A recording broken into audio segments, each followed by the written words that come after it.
My name is Trevor Richards. I'm a student here at UNL. I'm a senior business administration major with a minor in history. And I'm famous, or I'm being interviewed because I am from South Africa, and it's caused little problems for me.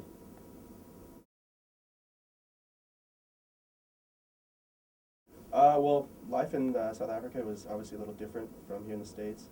I was born and raised there until I was 10. My whole family is from there. I moved to the States, to Omaha, Nebraska at the end of 1997. Tomorrow will actually be 12-year anniversary of moving here.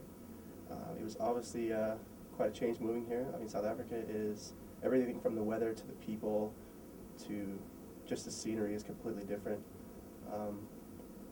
Life in South Africa was a little more structured, I think, as far as school. Even your public schools were, you had to wear uniforms, a lot more respectful towards teachers. But life itself was somewhat stressful. It's definitely not the safest place to live. Every house is guarded by either electric fence or razor wire fence. You all have guard dogs. We have electric gates. My neighborhood had a security checkpoint you had to go through just to get in. Everyone knew at least one person who had been held at gunpoint and had their car taken from them. Johannesburg, the city I lived in, is known as the carjacking capital as well as the rape capital of the world. I think the current statistic is 1 in 4 men have committed rape in South Africa. And then also on top of that, a third of the population of South Africa has HIV or AIDS. So that in itself is a whole nother spectrum you have to consider, with everything from, like my dad is a doctor, I mean, he was constantly exposed to it. So in that, in a sense, I have to be worried about my dad. Anything from potential of, I mean, this sounds terrible, but even the question of my mom being raped, because there's a possibility that, this guy could give her HIV or AIDS. So, yeah, it was a good life, and I enjoyed it, but it wasn't really a good way to live, I don't think, and that's why we moved to the States. It was my junior year of high school. I went to Westside High School in Omaha, and I was a junior there. And the year before, my sophomore year, two kids I knew, they're actually twins. I believe one of them actually attends this university.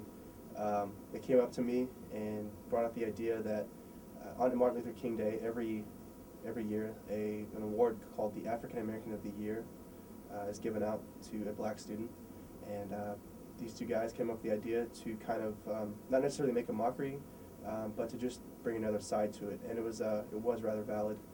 The idea was to take a picture of myself, give it a thumbs up, and basically said support Trevor Richards for African American of the Year award, and then on the bottom was a little asterisk that said he's from South Africa.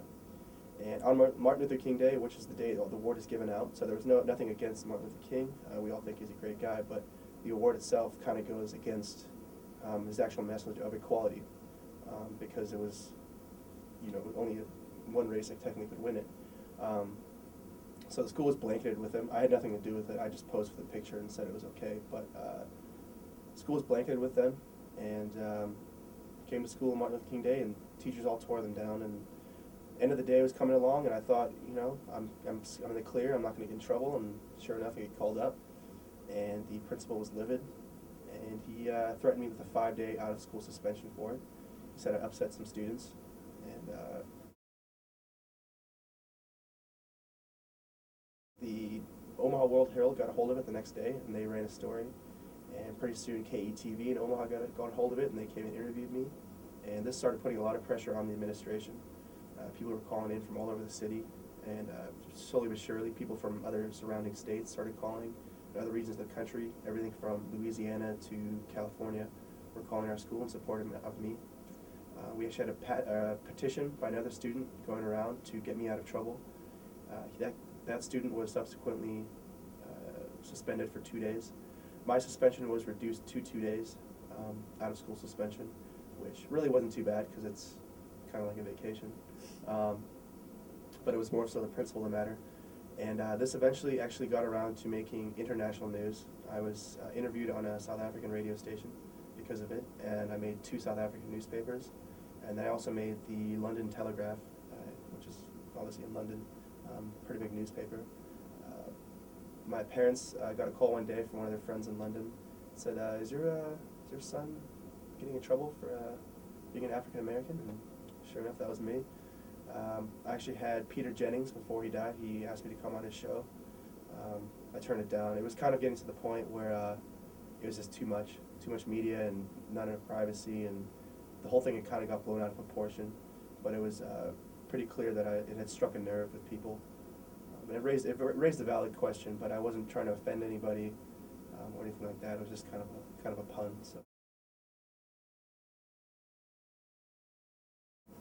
For the most part, everybody seemed to be on my side. I mean, I even had my black friends at Westside even tell me that they supported me. They understood, and I really didn't receive much negative feedback from people outside of school.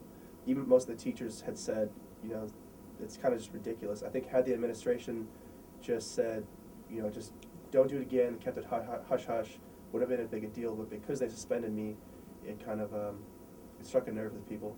And so, but no, as a whole, everyone, I would get random calls from people in Missouri and Arkansas just telling me we support you, and more than anything, I was just wondering how they got my phone number. But yeah, it was nice. For the most part, everyone supported me.